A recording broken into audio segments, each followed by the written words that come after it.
And distance. इसमें सबसे important क्या होता है, दो प्रकार के एंगल हम पढ़ते हैं। एक एंगल होता है एंगल ऑफ एलिवेशन, दूसरा होता है एंगल ऑफ डिप्रेशन।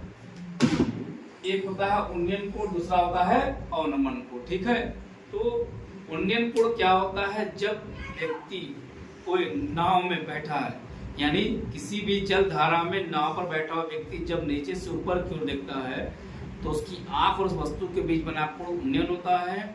और जब पुल पर से व्यक्ति उस धारा में नीचे की ओर देखता है तो उसकी आंख और उस पुल के बीच की जो डिस्टेंस बनता है, एंगल बनता है, उसे हम कहते हैं अवनमन कोण। या सिंपली हम कह सकते हैं कि नीचे से ऊपर की ओर देखते हैं तो उन्नयन कोण, और जब ऊपर से नीचे की ओर देखते हैं तो अवनमन कोण। ठीक है, हमारा ये फिगर बना, क्वेश्चन में कह रहा है एक मीनार की ऊंचाई 20 मीटर है और जमीन पर उसकी छाया 20 कड़ी में 3 मीटर है, तो सूर्य का उन्नयन कोण ज्ञात कीजिए।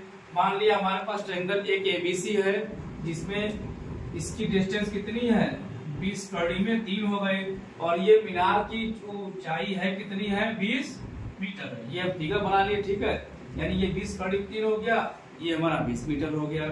अब इसमें माना सूर्य का उन्नयन कोण थीटा मान लिया, तो समकोण त्रिभुज एबीसी में हमेशा ये कोण बीच वाला हमारा एंगल बनता है, राइट एंगल है, समकोण है, तो tan थीटा नंबर tan क्यों लिया, क्योंकि हमेशा जब भी हम ऊंचाई और दूरी की बात करते हैं तो ऊंचाई और दूरी के कारण इसमें tan का प्रयोग किया जाता है।